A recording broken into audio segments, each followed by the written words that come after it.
Good morning, guys.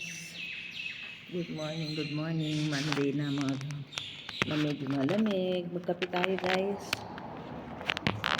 Dito tayo sa swimming pool. Ayun yung swimming pool, guys. Ayan. Habang nihintay natin yung oras ng duty natin is coffee time. Coffee muna tayo. Ayan, guys.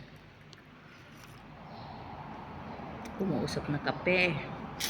Tsaka nagprito tayo ng chicken nuggets. Kain muna tayo.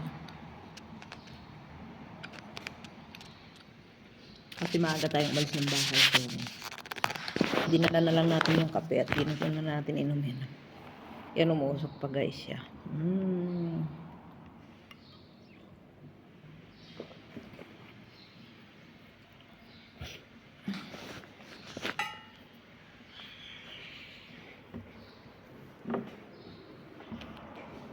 Ganyan yung buhay ng OFW.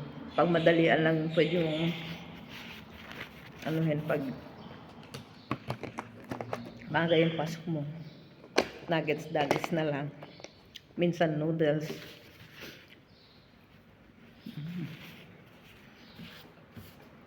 Pang ano ba? Pang tawid ng gutom. Kasi gabi ka pa makakauwi.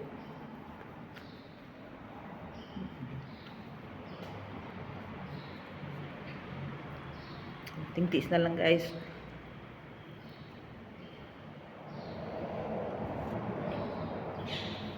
Mahirap kasi ang buhay sa Pilipinas, kaya kahit may sakit ka, kinakaya mong magtrabaho. Sinasamantala ko magtrabaho habang hindi pa ako na operahan, kasi pag na-operahan ako talagang wala na, guys. Siyempre magpapahinga ng 1 month. Ang hirap magpahinga ka, wala kang ipon. Hindi ko pa alam kung magkano pa yung cost ng surgery ko. Schedule ko sa 28. So, habang may trabaho sinasamantala, at least maka save ng pambayad ng mga bayarin sa school ng mga bata, bahay. Mga anak pa yung aking manugang, kaya kayod marino ang inyong inday. Ganun ba yun? Pag nanay ka talaga, walang limitasyon yung obligasyon mo. Ganun ba yun? Ay, naku, guys. Sabihin mo magpaaral ka ng anak para makatapos sila, tapos na yung obligasyon mo, hindi pa rin pala. Marami pa rin ibang darating na kailangan mo pa rin isipin.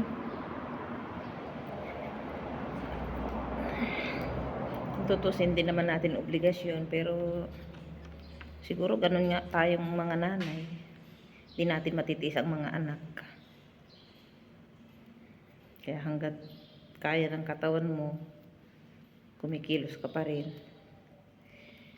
Sana lang, bigyan pa tayo ni Lord ng mahaba-habang buhay para maalalayan pa natin ang ating mga anak. Lalo na si Naren, napakaliit pa niya. Kailangan niya talaga ng gabay. Kaya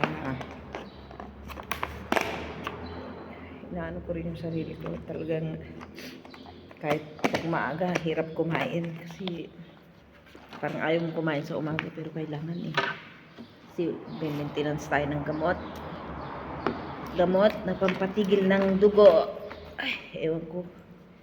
Pag hindi na ako minom nitong gamot na to is yung bleeding ko tuloy-tuloy, kaya nauubos yung dugo ko.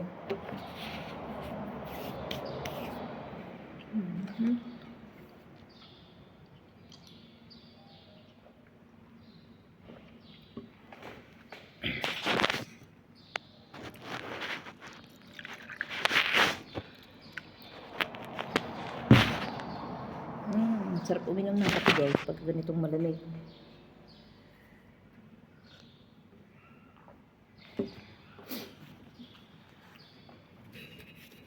Takpan natin yung kape para hindi yun lumig agad.